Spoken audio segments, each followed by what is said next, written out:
पायाला लावलं, एकदा नाही 5-4 वेळेला पायाला लावलेलं बोट जगाचा बाप स्वतःच्या जिभेला लावत होता.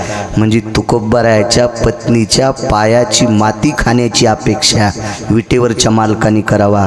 पत्नीचा दर्जा जर इतका मोठा असेल तर ते तुकोबराय किती मोठे असतील काका.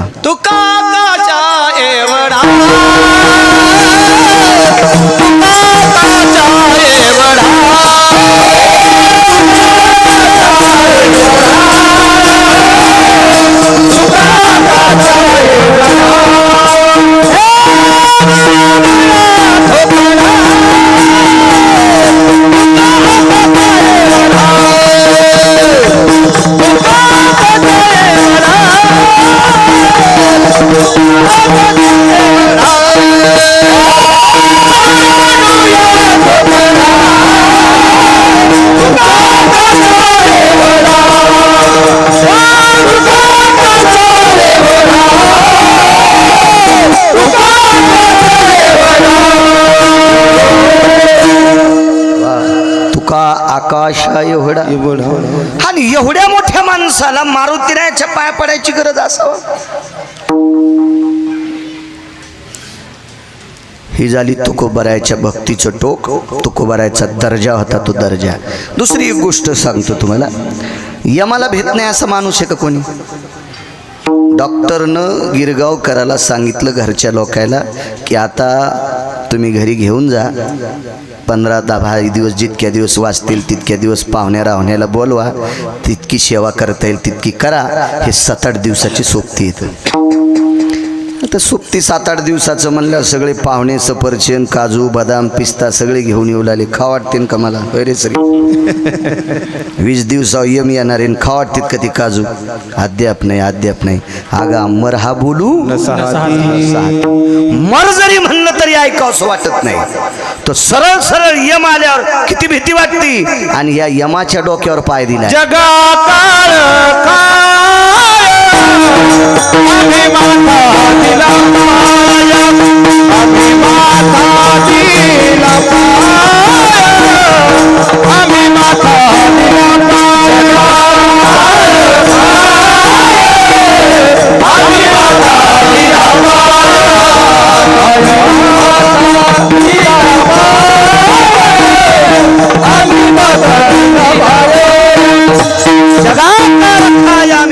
दिला पाय काळाच्या डोक्यावर पाय. काळ गुलाम सलाम करी तू कया घरी मोक्ष आवडत नाही असा माणूस आहे का?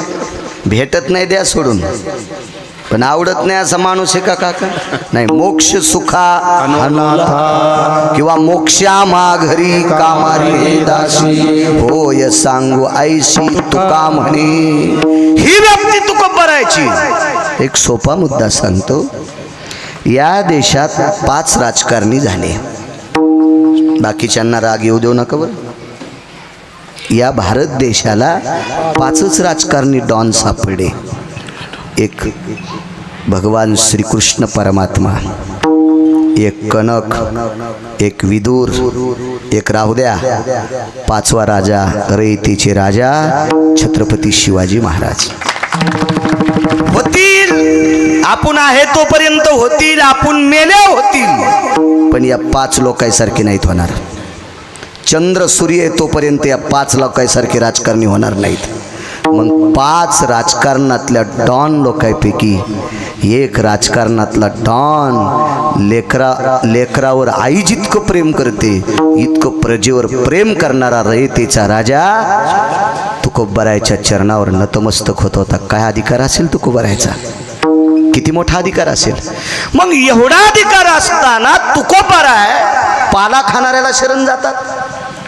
झाडाचा पाला खाणाऱ्याला मी म्हणतो काय पाला खावणी वाहिले पर्वत, पाला खावणी वाहिले पर्वत, बांधिलासे तोड वारे,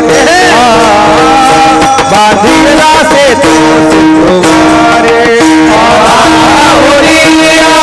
वाहिले पर्वत, पाला खावणी वाहिले पर्वत,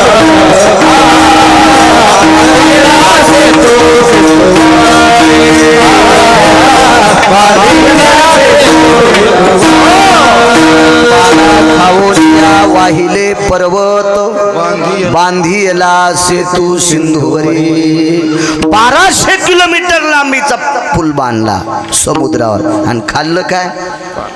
गुलाबजामुन नाही, पाला साखर भात नाही, तूप भात नाही, पाला खाल्ला.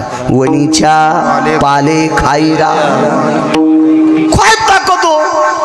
आणि एवढी तुकोबारायची अधिकार शक्ती असताना पाला खाणाऱ्याच्या पाया पडावं. दुसरी गोष्ट आहे का, पैठण मधल्या मालकांनी मारुती रायाला फार मोठी पदवी दिली, पण अलीकडे एक हे लावलं, योनी जन्मला मरकट.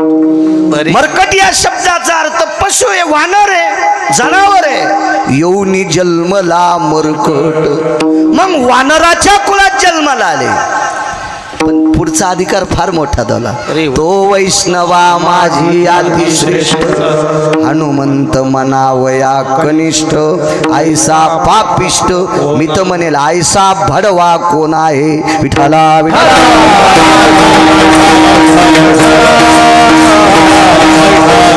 वैष्णवामध्ये मारुती रे अतिश्रेष्ठ.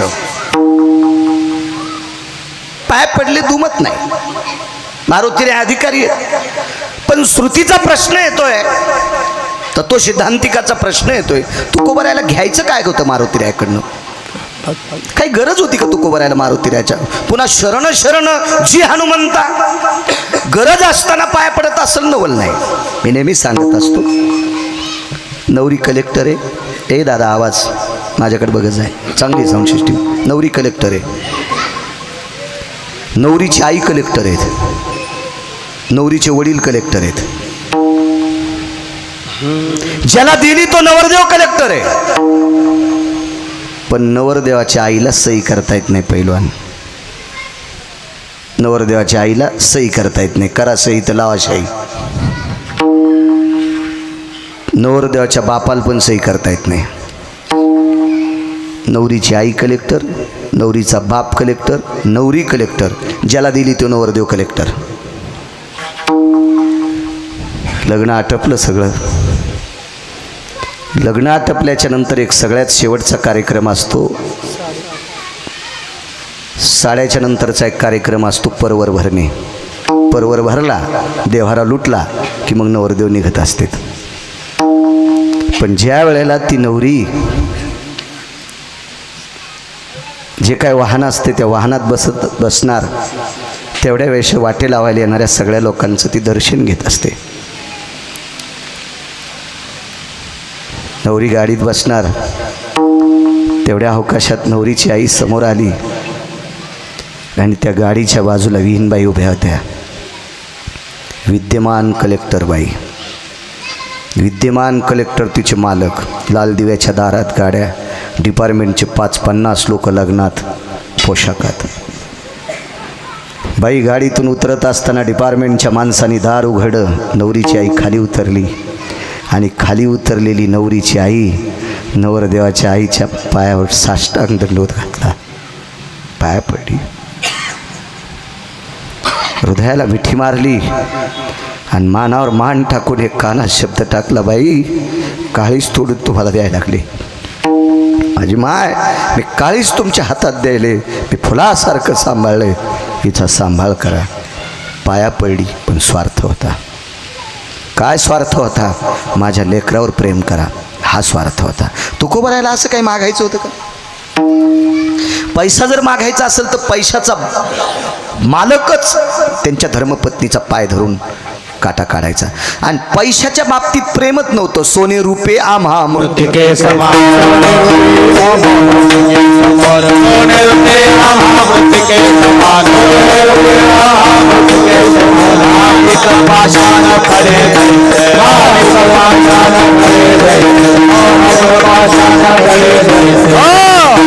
सोने रुपया महामृत्तिके समान, माणिक पाषाण खडे जैसे.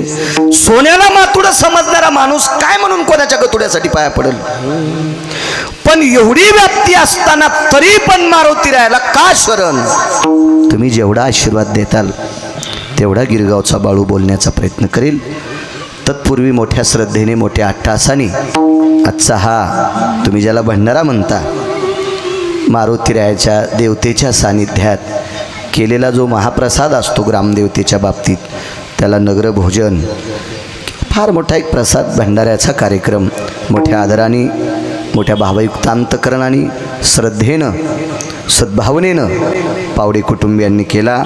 आदरणीय श्री आबाराव मुकिंदराव पावडे, श्री रामराव आबाराव पावडे, श्री काळबा आबाराव पावडे, श्री समरथ रामराव पावडे, श्री शंकर रामराव पावडे, समस्त पावडे परिवार, त्यांच्या कुटुंबातील ह्या पावडे परिवाराने आजचा हा मारुतीरायाच्या प्रसादाचा कार्यक्रम ठेवला. आणि त्यानिमित्त माझ्यासारख्या सर्वसामान्य अज्ञानी व्यक्तीला आजचा कीर्तनाचा सन्मान, पवित्र मारुतीरायाचं दर्शन होतं. आनंद होते मूर्ती पाहिल्याच्या नंतर. मारुतीरायाच्या मूर्तीच्या बाबतीत जे जे गाव दखल घेईल त्या गावाला 3 वस्तूची कधीच अडचण येणार नाही: अन्न, वस्त्र आणि निवारा. तुम्ही एखादा म्हणेल आम्ही चांगलं करतो, आम्हाला सुटकेशी असावं, ते कसं सांगता येईल? ते मलाही नाही सांगता येणार. अन्नमान धन येतो प्रारब्ध अधीन. पण ज्या गावात मारुतीरायाचा आदर केला जातो त्या गावात मला तरी वाटत नाही भाकरीचा दुष्काळ पडेल, अन्नाचा दुष्काळ पडेल. नाही, कारण फार मोठी कृपा आहे त्या महात्म्याची. अत्यंत इतकं मूर्ती प्रसन्न वाटली, मंदिराची स्वच्छता अगदी गोड गोड वाटलं. तुमच्या गावात आलो म्हणून चोंभाळतोय, मला ते आवडतं नाही. पैशासाठी चोंभाळायचं असेल तर मला पंढरपुरातल्या मालकानं पैशाचा पाईप दिला आहे, त्याच्यामुळं तर मी भंगाऱ्याला कधी चोंभाळीतच नाही. विठाला विठाला.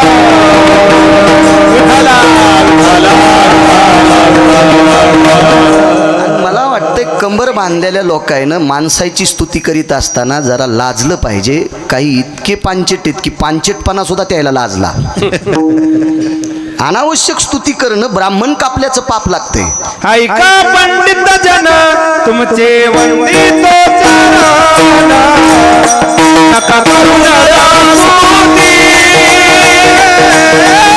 माझी परिसारी विनंती. ऐका पंडित जन वंदितो चरण, नका करू नरा स्तुती.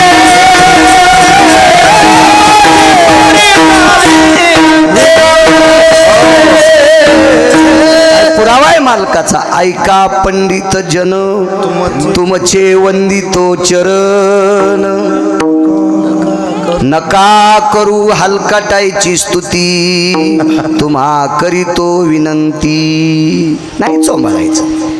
इतराची स्तुती आम्हा ब्रह्महत्या, किंवा निंदात वा स्तुती करावी, देवाची कीर्ती मानवाची गाऊ नये. वरी नावी दे थोडी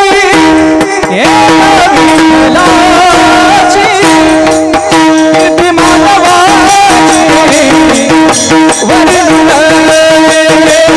कीर्ती मानवाची, वरी वर्णावी दे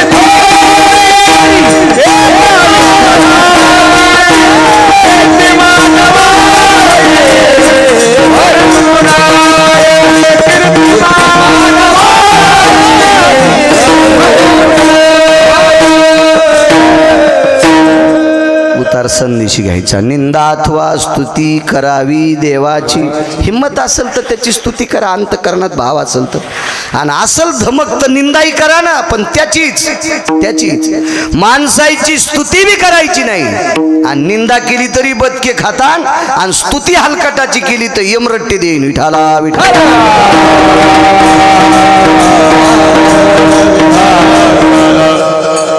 म्हणून मारुतीरायाचा दरबार अत्यंत गोडसा आहे.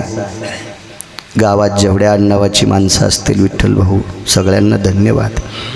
असं मंदिर असावं, अशी मूर्ती असावी. देवाला कसा शेंदुरा असावा. पोळ्याच्या दिवशी बोंबलत जाते. इथं बोट लाव तिथं लाव. मारुती सटवाई एक आसराच कळणं लागला शेंदूर पुसायला कुठे बी आपला. मसुबा आहे का तो? या देवाची कृपा विटेवरच्या मालकावर 9 वेळेस झाली. मारुतीरायाची कृपा पंढरपुरातल्या मालकावर 9 वेळेस झाली. 9 वेळेस त्रेतायुगात तर इतकी कृपा झाली पंढरपुरातल्या मालकाची हरवलेली पत्नी याच्यामुळं सापडली. एवढी कृपा आहे त्याची, जगाच्या मालकाची हरवलेली पत्नी सापडून द्यायची ताकद त्याच्यात आहे. त्याला कुठेही शेंदूरपुशी जाऊ नका. अशीच मूर्ती इथं परगावच्या आल्या असतील, अशीच सुशोभित मूर्ती ठेवत जा. विठाला विठाला.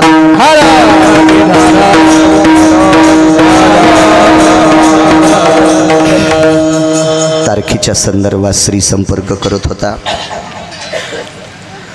श्रीलाही धन्यवाद.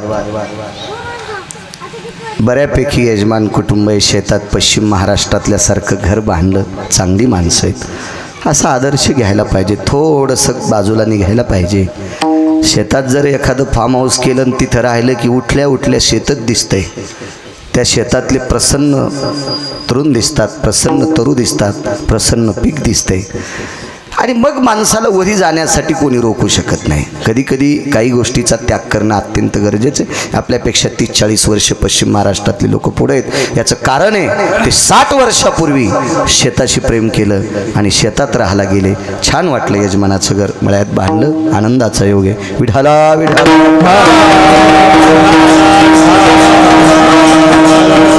उपस्थित आज खडकीकर पहिलवान आहेत, विठ्ठल भाऊ आहेत, श्री आहे, आमचे उपसरपंच हरिभाऊजी आहेत, आल्या आमच्या सेवेत आहेत. देवराव काका आहेत, आधी करून बाबूरावजी आहेत. हे सगळे तिथं हजर होते सेवेत. चांगल्या प्रतीचे सात्विक सदाचारी पुण्यशील वारकरी संप्रदायावर अतूट प्रेम करणारी तुम्ही माणसं आहात. तुम्हाला प्रणाम गिरगावकराचा. विठाला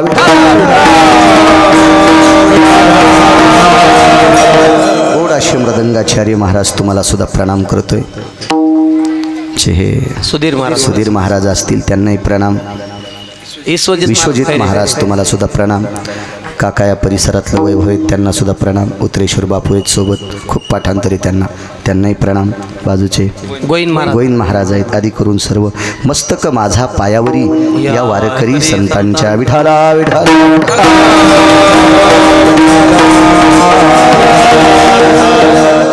माझे तुकोबाराय मारुतीरायाला शरण जातात. मारुतीरायाची एक बाजू बघत राहिली तर मारुतीराय शरीरानं वानर येतं. वानर. पण बाकीच्या बाजू जर बघत राहिल्या, श्रीमंतीची बाजू बघत राहिली तर वानराला खिसा नाही, बँक नाही, जमीन नाही, काय नाही. वैभवाच्या बाबतीत जर आर्थिक बाबतीत विचार केला तर मारुतीरायाकडे काय, त्याच्याकडे असा काही लवाजवा नव्हता. पण ह्या दिसणाऱ्या गोष्टी सोडून अदृश्य गोष्टीचा जर विचार केला तर विधात्याला 4 तोंडानं वर्णन करता येणार नाही, इतके मारुतीराय श्रीमंत आहेत. विठाला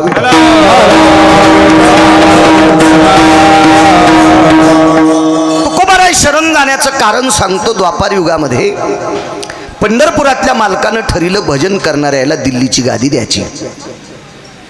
त्या काळातलं सांगतोय. आता आपल्या लोकांनी याच्यात पडायचं नाही. आमचा एक पाहुणा आहे, त्याला मस्त गाता येत होतं. त्यानं 3.5 एकर जमीन, 19 म्हशी, 44 गाई आणि 35 शेळ्या इकल्या. निवडून तर आलाच नाही सदस्याला. आता नाशिकला इटा उचली ते ग्रामपंचायत. ती त्याला म्हणलं उभं राहू नको. ते म्हणलं तुम्हाला आमचं खपतच नाही. म्हणलं आता कसं गार लागायले, तिकडे हवा चांगली आहे. म्हणलं जात जा इटा उचलायला. त्यामुळे आहे का नाही, ज्याला जी कोणालाही साजत नसते, आहे का ना पुरा जयाचा व्यवहार तयासा, जयाचा व्यवहार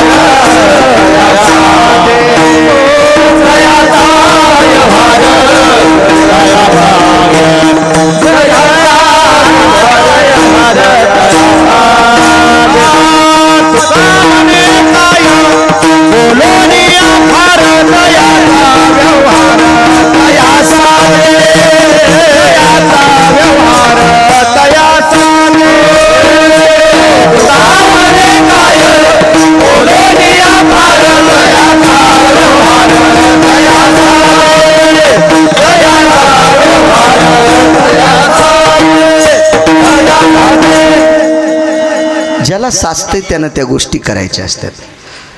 मालक थकून आला,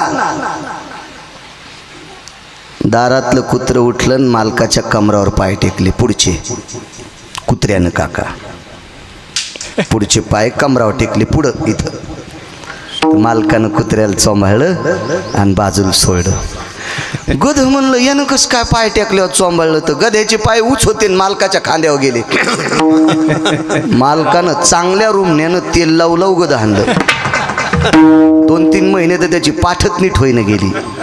मग कुत्र्यानं करणं साहजिक आहे, गध्यानं कशाला खांद्यावर पाय टेकायच्या करणं. काही गोष्टी ज्याला सोपत्यात का त्यालाच करायच्या असतात, आपण नाही करायचे त्या कुठाने. काय करायचं आपल्याला त्याच्यावर, काय सांगू लागलो. राजा करायचं दिल्लीचा, हस्तिनापूरचा राजा, पण कोणाला? भजन करणाऱ्याला. ते भजन करणारी कोण होती? पाहते पांडव अखंड वनवासी, पाहते पांडव अखंड वनवासी, पाहते पांडव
वनवासी परी त्या देवाशी आळविती. पांडव भजन करणारी होती.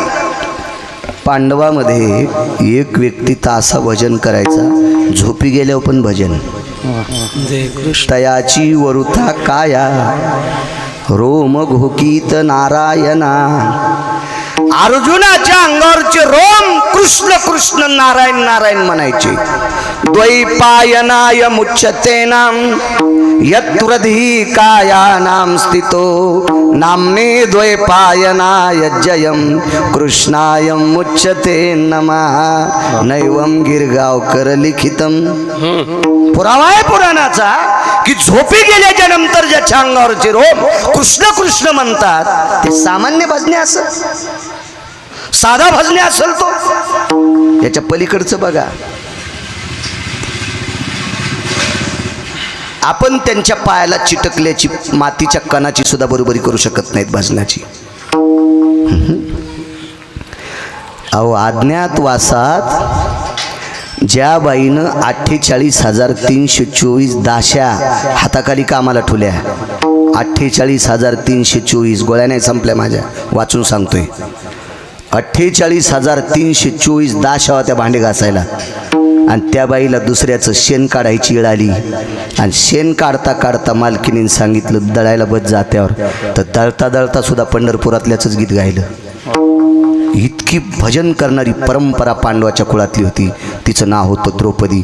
आणि अशा लोकांना हस्तिनापूरची गादी मिळावा हे पंढरपुरातल्या मालकाचा भाव होता.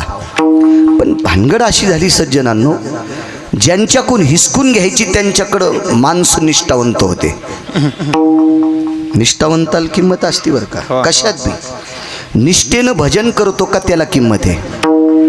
लोकांना बरं म्हणावं असं यासाठीच भजन करीत असेल तर तो पांचट आहे. त्याच्यापेक्षा लोकनाट्यातली माणसं कितीतरी चांगले. विठाला विठाला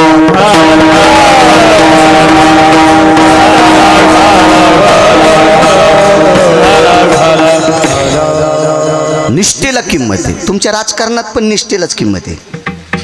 फुटके दुरण कधीच कामाचे नसते. फुटल्याला दुरण जेवायला वाढलं की चपाती येऊस्तरच वरण गळून गेलं, कोरडीच चपाती खावा लागते. त्याच्यामुळं फुटके दुरण जेवताना पण कामाचे नसते. तर बाकीच्या या वरात लिकीज माणसं कसे कामी येतील. विठाला विठाला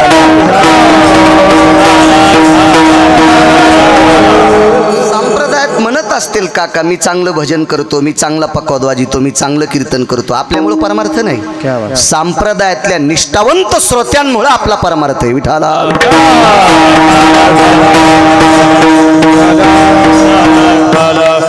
दिवशी एक जण भेटलं ते म्हणलं आपला स्वरलय खास आहे. म्हणलं तू स्वरलय चांगला आहे पण तू मलंग भाईवानी कपडे घाली तू बरमुडा घाली तू नाही, तुझी लायकी आहे का?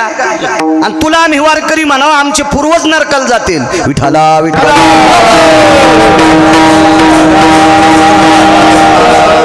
नुसत्या स्वरानं जर वारकरी झाला असता तर लोकनाट्यातल्या लोकांचे स्वर चांगले नव्हते का? फिल्मी सृष्टीतल्या लोकांचे स्वर चांगले नव्हते का? तमाशातल्या लोकांचे स्वर चांगले नव्हते का? स्वरानं नाही वारकरी होऊ शकत. वारकरी होण्यासाठी आचरणाची मुठ जवळ लागते. विठाला विठाला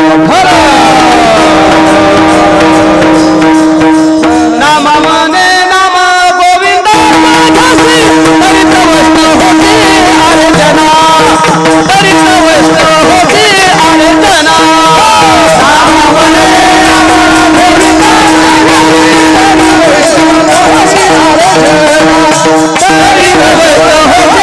अरे जना गाया हरसी सारी गुणी न होती वैष्णव न होती अरे वैष्णवन होती अरे जना गायन करीसी गुणीजन होती वैष्णवन होती अरे जना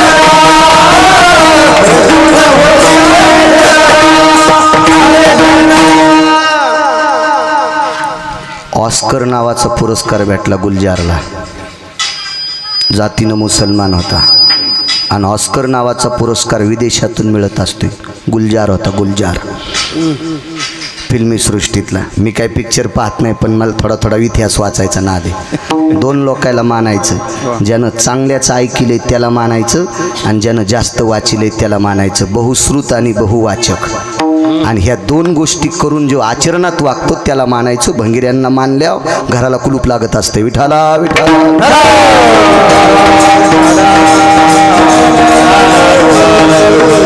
निष्ठा सज्जनांनो. अहो झोपी गेल्यावर रोम कृष्ण कृष्ण म्हणते, साधी गोष्ट आहे. त्याच्या भजनाची ताकद इतकी मोठी होती. पंढरपुरातला मालक पिसा झाला. पिसा म्हणजे येडाच ना. नवल पिस कोणाचं लागलं होतं देवाला? हा, नवल पिस लागलं. नवल पिसा म्हणजे येडा. येडा झाला पंढरपुरातला मालक. कोपे तरी निवांत साहे तरी बुझावीत जाये. रागावला मान खाली घालीत होता पंढरपुरातला मालक. आणि अर्जुन जर रुसला तर मानाखाली हात घालीत होता. पार्था उठ रे उठ पार्था, नको रागावस, कशाला असं करतोस. विश्व ज्याच्या ताब्यात आहे त्या जगाच्या मालकानं इतका अर्जुनासाठी खाली यावा. निष्ठावंत वारकरी आणि यांना गादी भेटणं गरजेची आहे. पण भानगड अशी झाली तिकडच्या बाजूनं निष्ठावंत लोक आहेत. भीष्माचार्य, कृपाचार्य, द्रोणाचार्य आणि कर्ण. चौघायचीच नाव सांगतो, चौघायचीच नाव. कर्ण कोण? भारतीय युद्धातला मानवी सिंह कर्ण. भारतीय युद्धातला मानवी सिंह कर्ण, ज्याचं शौर्य पाहिल्याच्या नंतर मारुतीराय रडत होते. एके दिवशी रंगनाथ गुरुजी परभणीकर सांगायचे, तुमच्या ऐकण्यात हे का नाही काय माहीत, मी पण गुरुजींना पाहिलं नाही पण मला चांगल्या लोकांचं वाचा वाटतंय. गुरुजीनं एका हिंगोली जिल्ह्यातल्या मारुतीरायाच्या पुढे हा प्रसंग सांगितला होता. मला चांगल्या लोकांच्या लिहिलेल्या वह्या चांगल्या लोकांकडनं घेत असतो मी. चांगल्यांचं पाहिलं पाहिजे माणसानं. मराठवाडा जर परभणी जिल्हा प्रसिद्ध भारतात झाला असेल किंवा महाराष्ट्रात झाला असेल ती रंगनाथ गुरुजींची कृपा आहे. कारण राजेश्वर शास्त्री गुरुजींच्या पायात बूट असल्यावर लोटांगण घालीत होते. असा काशीतला महापंडित ज्यांच्या बुटासगट पायावर लोटांगण घालायचे ते रंगनाथ गुरुजी म्हणजे प्रत्यक्ष ज्ञानसूर्य होते. आणि गुरुजी म्हणायचे, एकदा युद्ध प्रसंगामध्ये अर्जुनाच्या रथावरची पताका ओली झाली, ओलसर झाली, ओलसर. तर भगवंतांना असं पाहिलं तर पताका फडकत नव्हती, ती ओली झाली. ओला कपडा फडकत नसतो ना जास्त, अशी ती ओलसर झाली. तर विटेवरच्या मालकाने रथ हाकता हाकता असं हात केला आणि पाहिलं तर पताका ओलसर होती. युद्ध संपल्यावर संध्याकाळी मारुतीरायाची भेट घेतली. का म्हणे पताका कस काय ओली झाली? ध्वजस्तंभावरी वानरू, ते मूर्तिमंत शंकरू, तुम्ही प्रत्यक्ष शंकर आहात, ध्वजावर आहात, ही ध्वज कस काय ओली झाली? मारुतीरायानं सांगितलं, प्रभू कर्णाचा पुरुषार्थ पाहिल्यावर माझे डोळे पाझरत होते आणि माझ्या पाझरलेल्या डोळ्यानं पताका ओली होती. महाराज कर्णाचा पुरुषार्थ पाहिल्यावर मारुतीनं रडावा. काय ताकद असेल. वैकुंठवासी रंगनाथ गुरुजी परभणीकरांचा पुरावा आहे. विठाला विठाला विठाला.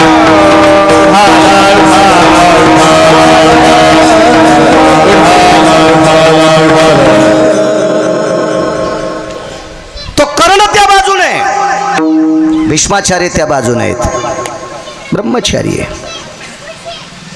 पांढऱ्या कपड्यातला ब्रह्मचारी, भगव्यातला संन्यासी असतो. त्या लेकराला समजून सांगा, दटू नका दटू नका, त्याची माय मला दगड हाणीन. हो ना, आपले देव कमी पडल्या फिरायला पण बोकडे कापायलेत ना पोरं होण्यासाठी.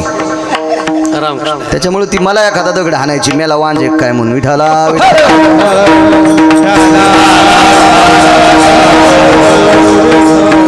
आणि समजून सांगून काही लेकरं ऐकत नसतील तर त्या लेकराचा दोष नाही, त्याच्या मायबापाचा शहाणपणा आहे. विठाला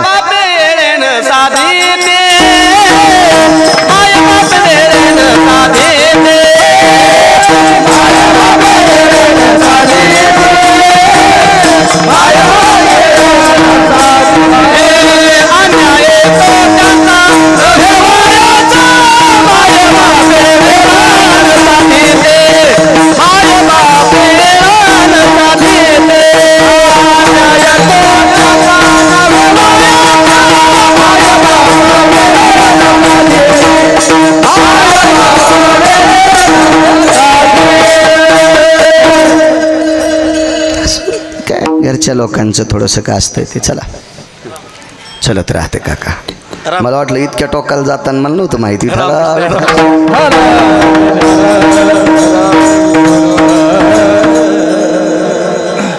धुरंदर माणसं होते. पांढऱ्यातला ब्रह्मचारी, त्याचं नाव भीष्म. भीष्माचार्याचं दर्शन घेतल्याशिवाय पंढरपुरातला मालक रथाव बसत नव्हता. त्या अर्थी भीष्माचार्य किती मोठे असतील कल्पना करा. ते तिकडच्या बाजूने होते, त्या बाजूने होते. खरं तर भीष्माचार्य म्हणले असते मला मरायचंच नाही तर 1 कोटी कृष्ण जन्माला आले असते तरी पांडव राजे होत नव्हते. इच्छामरणी होतं म्हातारं, इच्छामरणी. काय ताकद होती त्या म्हाताऱ्याची. म्हाताऱ्यानं शूरत्वानं युद्ध केलं आणि घामाची थेंब पडली की त्याचे मोती तयार होत होते. सागराशिवाय मोती होतच नाही. आजही आपल्याकडे मोत्याचे प्रकल्प येतं, पण शिंपला तिथूनच आणावं लागतो. मग आपल्या शेततळ्यात मोती तयार, पण शिंपला तिथला लागतो. म्हणजे समुद्राशिवाय मोती नाही. आणि मोती ज्याच्या स्वेदावर ताज मौतिकम यज्जायते क्रिया महाभारतेषु तत्प्रतेन क्रियाशिता. जाबालींचा पुरावा आहे, जाबालींचा पुरावा. एवढी मोठी व्याप्ती. कोण द्रोणाचार्य? शरीर खाली ठुलं आणि कळेल दिवशी यमाच्या थुत्रीत हाणली बेट्या, मग पोरग मारतो तू. थुत्रीत हाणली तरी यम पाया पडला.